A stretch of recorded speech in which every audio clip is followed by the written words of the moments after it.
May nagbigay nga pala sa akin dito mga guys ng tatlong malalaking piraso ng isdang saray. Kaya naman shoutout sa nagbigay sa akin ito kung nanonood ka man. Thank you. Nakabudol ka na naman Jack Sparrow. Kaya naman mga guys, tara't lutuin na natin to. Let's go!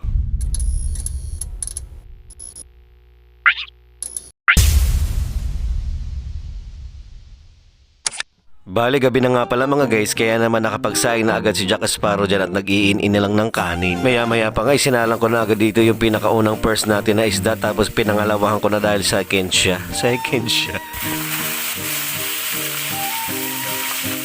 At ayun, buti na nga lang ay talagang kasyang-kasya dito yung langis nga naman na natitira dito sa lalagyan ko. At habang inaantay ko nga na maluto yung mga isda natin mga guys, ay pumunta muna ako dito sa likod bahay para nga kumuha ng mga siling labuyo para ipaglagay sa bibig mo. Char. At nakakatuwa nga palang isipin mga guys na napakahiya nga dito sa lupa namin yung mga siling pinagtatanim ko dito. At grabe mas matangkad pa siya sa akin. Bali magkakatabi nga lang pala yung pagkakatanim ko dyan sa mga sili mga guys para hindi na ako lumayo kapag kakulang nga yung pinagkukuhaan ko pa dyan ng ibang sili. Mas maliliit nga pala itong bunga nitong siling labuyo nga dito mga guys sa una natin pinag-harvestan at hindi ko nga po alam kung anong tawag dito sa ganitong klaseng sili. Kaya naman kung alam nyo po ay paki-comment na lang po dyan sa comment section. Balitasa na nga lang pala mga guys na pinagkakapehan ko, dinala kong lalagyan para nga mas malalim at mas marami nga tayo makukuha ngayon. Ang pinaka nakakatawang part nga dito mga guys ng ating pagtatanim ay talaga nga naman yung sabay-sabay silang mamumunga at sabay-sabay din natin silang i-harvest. Minsan nga namumroblema ko kung paano ko sila lahat kukunin. Sana nga sa mga susunod na araw mga guys ay talagang sapian tayo ng espiritu ng kasipagan para nga naman harvestin natin lahat yung mga natitirang bunga at gawin nating chili oil, bahala ka na. At sa totoo lang mga guys, talagang hirap na hirap nga ako dyang mag-harvest dahil nga naman napakadilim at yung flash ng ilaw ko ay medyo malayo. Mukha lang talaga maliwanag dyan pero hindi, napakadilim po sa totoo lang. Bale ganito nga lang pala karami mga guys yung nakuha ko nga din sa una kong mga pinag-harvestan. Tapos ito at lumipat nga ako dito sa pinakamatanda at pinakauna ko nga mga guys na sili na tinanim dito at grabe, buti na nga lang kahit matutuyo na siya ay nagbubunga pa rin siya, grabe. At medyo tumitila lang ang ulan mga guys, kaya naman nagdire-diretso na ako sa pagbo-voice over. Huwag nyo na lang pansinin yung mga patak ng ulan sa bubong. Sorry lang, walang kisame mahirap lang ang paslupa, ganun. Medyo marami na nga rin pala dito yung mga hinog natin dito sa pinakamatanda nating sili at talaga nga naman kukunin ko na para bago pa ako maunahan ng mga ibon kinabukasan. Char. Yes, opo, tama po yung narinig ninyo, sili po ay kinakain din ng mga ibon sa mga hindi nakakaalam. Parang ginagamit yata nila yan para maalis yung parasites nga nila sa tiyan, pero hindi naman nila binubuong kain, kumbaga ginangat ka lang nila sa ibabaw. At nung pagkatapos ko ng harvestin yung mga bunga halos lahat na hinog na doon sa pinakamatanda nating sili ay lumipat naman ako dito sa pinakamadami magbunga nating sili at grabe, hitik na hitik nga ito kung makikita nyo mga guys, sana all. Ito nga pala yung dahilan kung bakit gustong gusto ko nang gumawa ng chili oil, kaso nga lang baka pag niluto ko ito ay kakadipot lang naman to, pero pwede na rin yan siguro pag tiyagan ako lang din naman magkukonsumo nun Bali ganito nga lang pala karami muna yung kinuha ko dahil ilalagay ko lang naman ito sa suka na gagawin nating sausawan sa mga susunod na panahon o sa pagkakataong ito. At grabe, napakaganda nga palang i-close up itong mga sili mga guys dahil napakaganda ng kulay niya, pulang-pula siya at pwede mo na siyang i-wallpaper dyan sa cellphone mo kung gusto mo. At kahit pa nga inulan niya mga sili na yan sa labas mga guys ay huhugasan ko pa rin niya para mas makasigurado tayo na mas malinis siya kapag ilalagay ko na nga doon sa bote ng suka. Siguro mga 2 o 3 beses ko rin na nilagyan ng tubig mga guys, kaso nga lang ay napakahirap hugasan dahil kumakawala nga sila. Na ibaliktad ko na nga rin pala yung ating 2 pirasong naunang isda mga guys dahil luto na nga yung kabila. Tapos heto nga't aayusin ko na o ipe-prepare ko naman yung paglalagyan nga natin ng mga sili na hinarvest natin doon sa labas. Ano ba yan? Ang hirap pagsalita pag dire-diretso. Heto nga't isasalin ko na nga dito yung suka dito nga sa bote na walang laman mga guys, at syempre hindi ko masyadong pupunin ito at dahil lalagyan pa nga natin ng sili baka naman sumobra na sa dami. Grabe naman.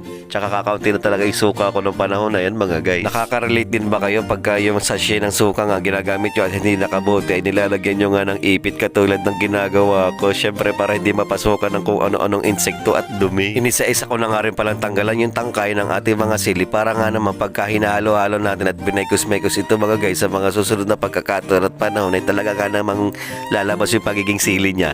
Promise. Uy. Hello, alam nga namang ilabas na aroma niyan Jack Sparrow ay yung sa bawang tsaka sa sibuyas para ka namang hindi galing sa pitos niyan. Char. Bali binilisan ko na nga rin pala para hindi na nga ako mahirapan. Tapos Tapos itong ang 2 piraso ng isda kanina na sinalang natin ay luto na, kaya naman hahanguin na natin. Medyo may struggle pa nga mga guys dahil talagang dumidikit-dikit pa siya. Parang tayo dalawa dati, dikit tayo pero ngayon hindi na tayo dikit. Uy, may pinaparinggan ka na naman, Char. At medyo itinayo ko ngayon 2 piraso ng isda para nga matanggal kahit papaano yung excess na langis dyan, at talagang inilagay ko na nga dito sa lalagyan natin mga guys. Sinek ko nga rin pala kung talagang lutong-luto na sila, dahil kung hindi ay ibabalik ko nga sila muli dun sa langis. Pero okay na naman sa tingin ko mga guys, kaya naman talagang hindi ko na nga siya ibabalik doon. At medyo nagugutom na nga rin pala ako sa part na to mga guys, dahil nakakatakam na nga naman tignan yung isda. Tapos itong pinakahuling ang isda dito na hilaw ay nilagay ko na nga rin dito para maiprito na. Maigi na nga lang talaga at hindi pa masyado natuyo yung pinagprituhan nga ng lagis ng mga naunang isda, dahil ang lalaki nila mga guys sa personal. Grabe naman sa laki, parang dinosaur. Char. Maya pa nga luto na rin ito mga guys, at eto nga pinagtabi-tabi ko na silang lahat, at medyo konting montage muna tayo dyan kahit walang pa music. Wow, may music background naman mga guys, kaya okay na yung pa-montage na ganun. At yun, dahil sobrang sarap nga ng ulam natin for tonight, ay gumawa na nga rin pala ako ng toyo tsaka yung suka nga kanina na may sili na ginawa natin. Kaso nga pala nawala yung clip na ginagawa ko mga guys, kung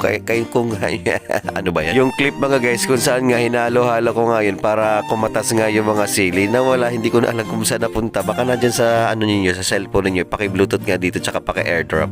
Wow, airdrop, akaafo. At syempre kapag ka nagluluto nga tayo mga guys, hindi mawawala ang plating ni Jack Sparrow. At syempre inikot ko pa nga yan na parang manibela, para nga naman gumitna naman yung itsura ng ating plating at parang tabingi baga kanina. Bale, 1 piraso nga lang pala ng isda nilagay ko dito mga guys, dahil baka sabihin nyo masyado ako masiba. Tapos binudburan ko na nga rin pala siya ng toyo tsaka nga yun ng suka na may maraming sili. Ganyan din ba kayo mga guys, yung binubudbud talaga yung sausawan diyan nga sa kanin tsaka sa buong ulam, para nga naman astig-tig na at napakasarap at nilamnam nga naman pagka nilantakan mo na siya mga guys.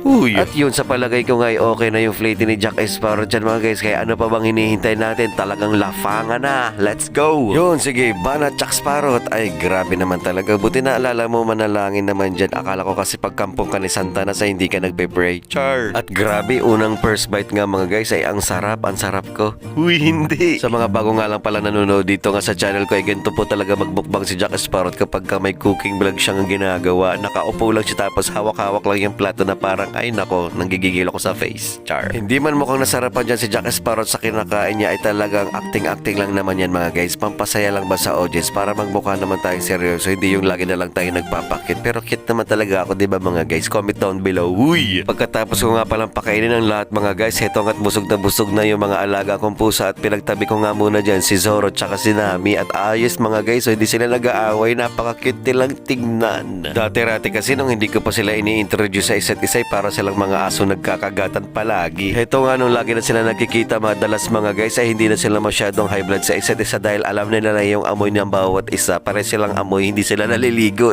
Char. Balit ako rin pala talaga akong paliguan si Luffy at saka si Zoro mga guys, dahil kapag ka nakakakita nga sila ng tubig tapos hawak-hawak ko sila, ay talaga nga namang grabe yung pagpumamiglas nila at talagang ayaw nga nila sa tubig. At eto namang si Nami at yung mga kapatid niya mga guys, ay hindi ko pa nililiguan dahil masyado pa silang maliliit. Nabulaho nga rin pala ako dyan mga guys kagabi, dahil nga naman habang nanonood ako ng vlogs at nag-edit ka kapag ka walang signal, eto si Boricat ay nilagay ko muna dito sa may box baga na may damit na hindi ko na ginagamit. Dahil ilang araw ko na nga napapansin na parang buntis na naman siya, kasi ang laki ng tiyan niya yung mga nakaraang araw. Tapos heto nga't may nakita pa akong dugo sa may bandang puwitan niya nga mga guys, ay puwerta pala. Kaya naman 100% na sigurado ako mga guys na manganganak na nga ito si Boricat, dahil meron na siyang signs na nangyayari mga guys. Tapos tinanggal ko nga muna si Luffy dahil napakakulit, sama ng sama at punta ng punta sa pinupuntahan namin. Kung inyo nga mababalikan yung vlog natin 2 months ago mga guys, ay kaanak lang din ito ni Katkat, at grabe, sinami nga lang yung nakasurvive dun sa 2 kuting na inanak niya. Eto nga't balisang-balisa na si Katkat at hindi na nga alam kung anong gagawin, dahil iyak siya dyan ng iyak at naghihingi siya ng tulong sa akin. Pero eto nga lang yung offer na may bibigay ko sa kanya mga guys, hindi siya pwedeng manganak sa loob. Kaso nga lang mga guys, ayaw niya nga dyan manganak dahil hindi siya komportable, dahil mas komportable nga siya dun sa dating jeep na pinag-anakan niya nga. Kaso nga lang yung jeep na yun mga guys ay wala na. Eto nga't pinapakalma ko siya mga guys, para kung sakali manganak na nga siya ay talaga nga namang ready na siya at hindi na siya masyadong tulero. Kaya naman mga guys, abangan nyo na lang video natin sa susunod.